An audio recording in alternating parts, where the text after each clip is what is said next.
Segundo dados recentes, houve uma diminuição na prática de atividade física e, por consequência, o aumento do peso entre as crianças. Segundo dados do Ministério da Saúde, 1 em cada 3 crianças aqui no Brasil está acima do peso. E é sobre obesidade infantil que a gente começa o programa de hoje. Eu estou aqui com a Camila Guerra, que é endocrinologista infantil, e a Aira Moraes, que é psicóloga infantil. Bom dia, gente. Bom dia. Vamos começar falando justamente sobre as principais causas da obesidade. Olha só. Vamos lá, começando com ansiedade e depressão, Aira. Quando a gente tem essa ansiedade, essa depressão, esse humor que ele pode estar mais instável, ele pode ocasionar alguns comportamentos que são mais de compulsão alimentar. Então ele pode gerar uma alteração comportamental da alimentação da criança, gerando uma obesidade. Tem tantos fatores genéticos quanto fatores familiares, que é aquela coisa do hábito, né? Muitas vezes a criança, ela imita o que ela tá vendo os pais fazerem, né? A relação que os pais têm com a alimentação também, né? Quando uma criança tem um pai acima do peso, um dos pais acima do peso, ela já tem uma chance maior do que uma outra criança que não tem nenhum dos pais acima do peso de evoluir para a obesidade. Quando essa criança tem os 2 pais acima do peso, essa chance é 2 vezes, 3 vezes maior. Né? Então, como você acabou de mencionar, os hábitos para uma criança são aprendidos desde que ela nasceu. Então, se aquele espelho da família é um espelho de comer muito, né? de não ter regra, de aliviar também as ansiedades da família na comida, isso vai sendo aprendido. Não importa o que se fale para a criança, mas o que a criança vê, né? É muito aprendido. Sim. Sedentarismo. A criança foi feita para explorar o mundo, para correr, para ter contato com a natureza. E usar o modo de vida atual é tudo muito rápido, a gente usa muito carro, tem a questão da segurança a tecnologia. Pública, a tecnologia, né? Então, os streamings, tá tudo muito voltado para ficar parado, né? E aí a gente está tendo que ter o resgate dessas atividades ao ar livre, tanto para os hábitos metabólicos, que a gente fala, de obesidade, de alimentação, mas também para a saúde mental, né? E tem também, Camila, as questões de distúrbios hormonais, que daí é importante estar investigando com o endócrino, né? Sim, existem causas hormonais, problemas, falta de leptina seria o principal hormônio. Não é um hormônio nem que a gente escuta falar popularmente, porque é muito restrito o número de pacientes obesos por essa causa. Mas sim, a gente deve sempre descartar causas hormonais. Sim.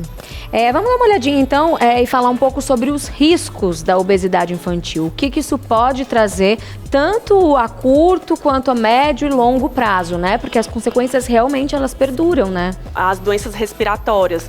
Quanto mais obesa é a criança, mais dificuldades ela pode ter para respirar. Tanto mesmo acordada, sentada, a capacidade respiratória, a capacidade de correr, a capacidade de nadar ficam mais restritas, mas o problema é no sono. Existe uma doença chamada apneia obstrutiva do sono, significa que a criança tem pequenas pausas respiratórias durante dormida.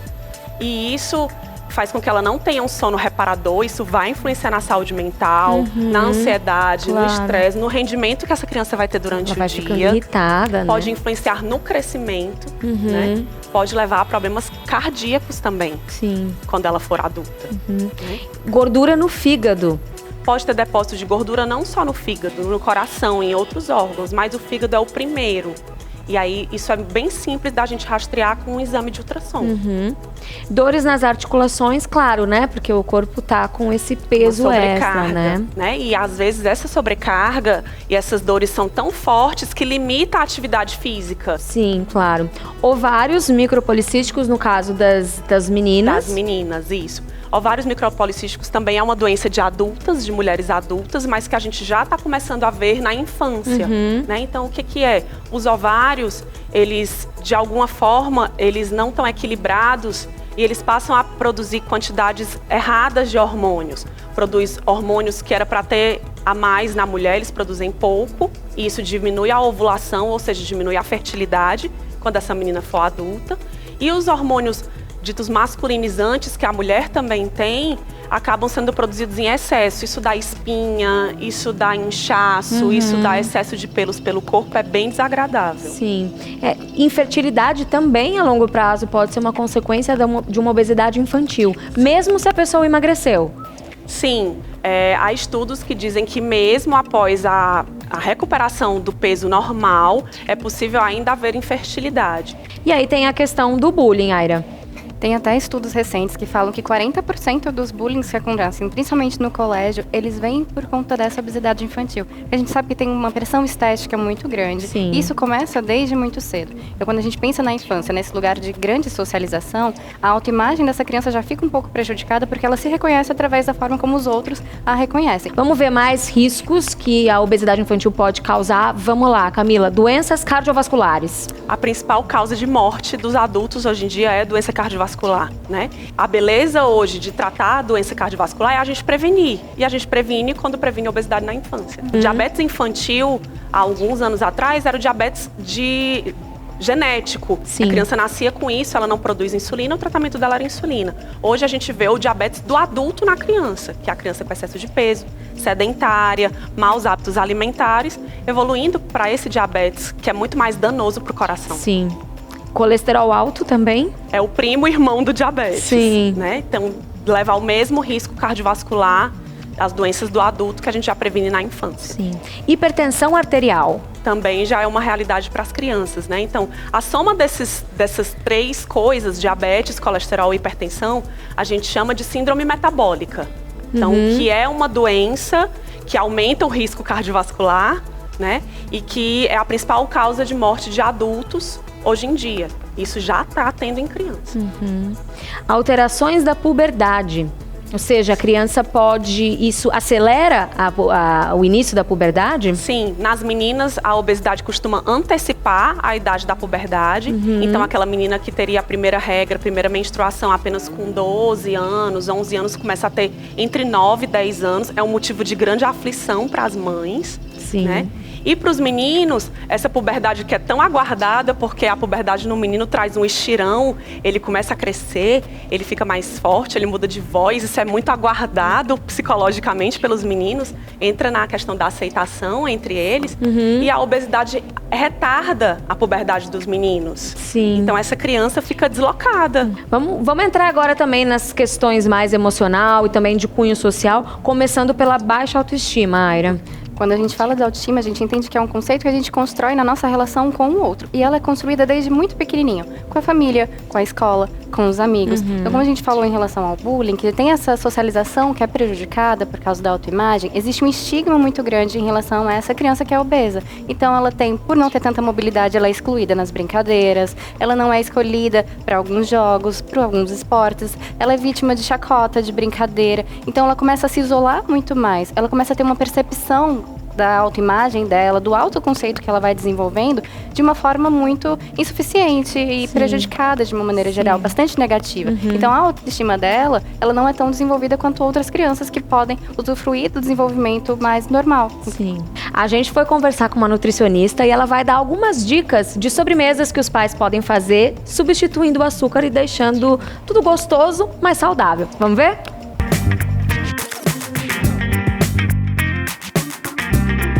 Oi, gente, tô aqui com a Glenda, que é nutricionista, e a gente vai falar de um dos principais vilões da alimentação, especialmente das crianças, que é o açúcar. E aí, a Glenda, eu queria que você desse 3 dicas pra gente como substituir essa alimentação, como trocar o açúcar por uma alimentação mais saudável para as crianças. Primeira dica, trocar os biscoitos recheados por frutas. Quanto mais cedo começar com essa alimentação mais saudável, melhor vai ser um adulto mais saudável, né? Sem dúvida, porque o açúcar ele é um vício como outro qualquer. A segunda dica é aquelas crianças que, não, eu não gosto do doce, meu filho gosta do salgado, né? Então elas vão muito pro pão, elas vão muito pro biscoito água e sal. Então essas crianças é importante que você ofereça proteínas. Então a gente pode fazer o substituto, o queijo. Então a mãe pode preparar um omelete com bastante queijo, qualquer queijo branco que tenha na sua região. Então a gente prefere o queijo branco porque ele vai ser um queijo com menos gordura. Dica 3. Pronto, a dica 3 é muito importante, Cris, você ter um iogurte na sua casa e você prestar atenção se o iogurte é saudável. Para um iogurte ser saudável, ele só precisa ter 2 ingredientes. Então você consulta os ingredientes lá atrás, tá? Ele vai ter que ser um iogurte puro, natural, e aí ele vai ter lá leite e fermento lácteo, apenas isso. Você sabe o que é shake fake? O que é isso? Cris, é porque ele é falso. Então, ele não é igual o milkshake que as crianças estão acostumadas a ir no shopping tomar com os pais. Então, assim, é super saudável. Não tem diferença nenhuma do gosto, todos os ingredientes são saudáveis, então o corpo todo reconhece como alimento. E aí você faz uma outra opção de lanche de tarde ou lanche pela manhã.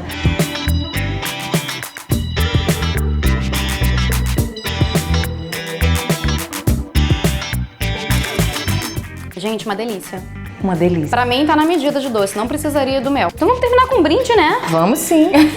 Gente, saúde. Dica pra vocês usarem aí no lanche das crianças, hein? Saúde. Como é que a gente pode prevenir a obesidade infantil? Para tudo de criança que a gente fala em prevenção, a gente fala de aleitamento, né? Então, valorizar o aleitamento materno, evitar a introdução daqueles leites artificiais, do leite em pó, do mingau, que é nada mais do que açúcar puro, né? Evitar processar os alimentos. Então, mesmo a sopinha que a gente faz em casa, não liquidifica, a criança tem que mastigar, porque a mastigação desenvolve a saciedade, né? Tem que ter os alimentos naturais, evitar os industrializados e correr, fazer atividades prazerosas em família, né? Não sair em família só para comer, sair para ir a um parque, sair para ir à praia, né? Ter essas atividades em família que envolvam prazer. Sim, e trazer a criança para esse universo da comida, né? Às vezes até num preparo do alimento, né? Isso, a criança participar na escolha do cardápio, né? Ir para a cozinha, e entender que existe sim um tempo para esse alimento ficar pronto. E aí isso também já vai trabalhando a questão da saciedade, da expectativa, né? O colorido do prato, tudo isso é importante. Tentando deixar uma relação saudável da criança com a comida, né? Entendendo que a prevenção ela é uma reeducação da família. A criança sozinha, ela não tem esse poder. Então ela está dentro desse núcleo familiar. Então para haver prevenção, a família ela precisa estar muito consciente dos seus próprios comportamentos, porque ela vai ser um grande modelo para essa criança também. Sim, com certeza. E agora, ainda falando desse assunto, a gente vai conhecer um pouquinho da história da Júlia. Vamos ver? Oi, meninas! Oi. O que você falou pra mim antes de gravar? As pessoas fazem bullying comigo. O que elas falam? Elas falam que eu sou baleia, que eu sou feia e que eu não sou legal. Isso tudo é mentira, você sabe, né? Mas ser gordinha pra você, como é que é? O que você acha? Acho chato. Mas você já começou a mudar alguns hábitos alimentares pra não ser mais gordinha, não é isso? Agora ela come mais frutas. Eu não compro mais biscoitos recheados, alimentos industrializados. Eu evito isso tudo e compro muita coisa integral. E aí ela come aquilo que tem na mesa. Às vezes resiste, às vezes não. Por exemplo, o biscoito recheado eu troquei pelo polvilho.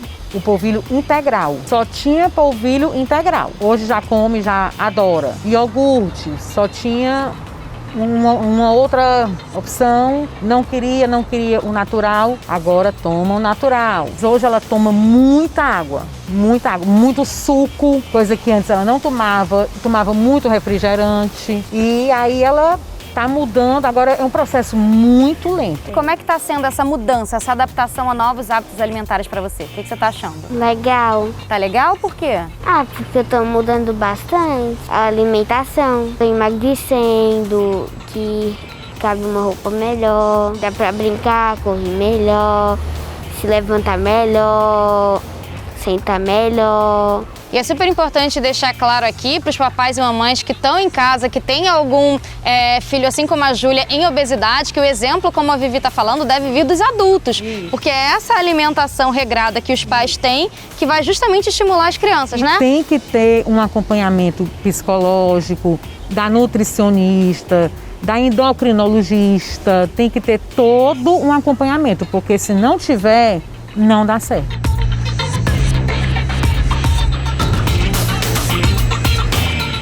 Olha aí, e uma questão importante que a mãe da Júlia disse, né, a questão do acompanhamento, né? Quando que os pais devem procurar ajuda? A família tem que estar observando o hábito alimentar da sua criança, vendo se não tem sintomas de ansiedade, vendo como é um comportamento social, a interação dessa criança com os amiguinhos, se é uma criança que não está muito retraída, né? E aí pode acender a luzinha.